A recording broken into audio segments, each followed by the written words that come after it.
Boker Tov, dans notre précédent partage, nous avons évoqué les origines du judaïsme espagnol. Et comme lorsqu'il est question toujours d'origine des premiers temps, c'est toujours un peu délicat d'établir une frontière claire entre la légende et la réalité historique.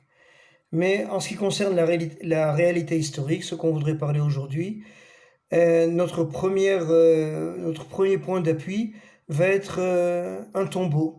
Le tombeau d'une petite fille qui s'appelle Ania Salomonula Ken. Elle est morte vers l'an 300. Et dans la pierre tombale en hébreu que nous avons retrouvée, il est écrit que cette petite fille est morte à l'âge de 1 an, 4 mois et 1 jour. Et pour les archéologues et pour les historiens, c'est la première preuve de l'existence d'une communauté juive. Donc s'il y a un cimetière, il y a une communauté organisée, une communauté juive en Espagne. Et les années qui vont venir, nous avons des renseignements sur la communauté juive à travers les différents conciles de l'Église.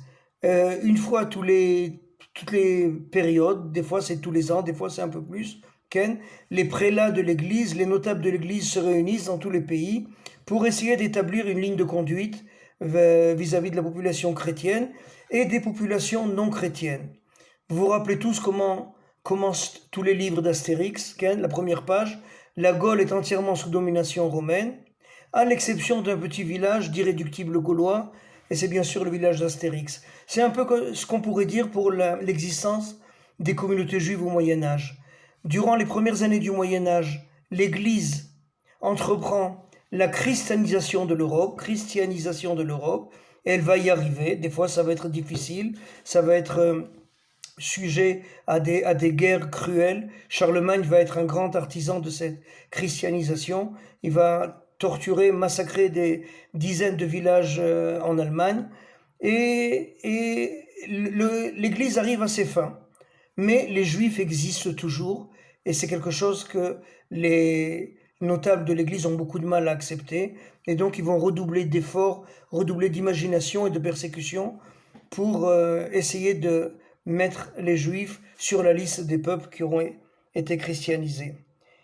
Et en 416, l'Espagne, va être envahie par des tribus germaines, par un peuple qui s'appelle les Visigoths. Et ces Visigoths-là sont déjà chrétiens, mais sont des chrétiens ariens. Pas ariens dans le sens dans lequel nous l'avons connu à l'époque du nazisme, au nom d'un prêtre chrétien d'Alexandrie dans l'Antiquité qui s'appelait Arius. Donc ils sont chrétiens ariens et leur yachas, leur relation avec les Juifs est plus libérale que le reste du monde chrétien. Mais en 589, les rois visigoths vont adopter le christianisme catholique. Et là, c'est l'enfer qui commence pour les Juifs. Et un des rois visigoths catholiques va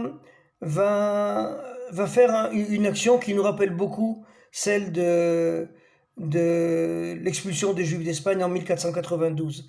C'est-à-dire qu'il va sortir un décret où il va demander aux Juifs ou de se convertir ou de quitter l'Espagne.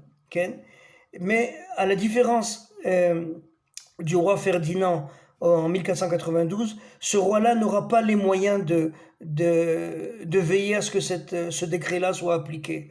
Ce qui fait que des Juifs vont être expulsés, mais la grande majorité va rester, va baisser la tête. Et par contre, une grande minorité va se convertir au christianisme déjà.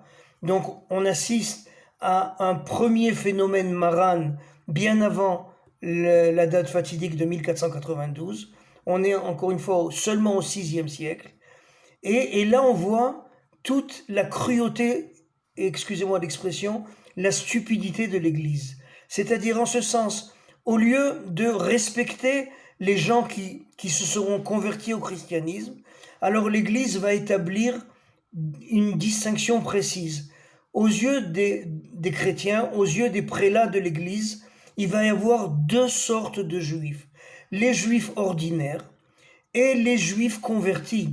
Et vous comprenez exactement ce que je veux dire.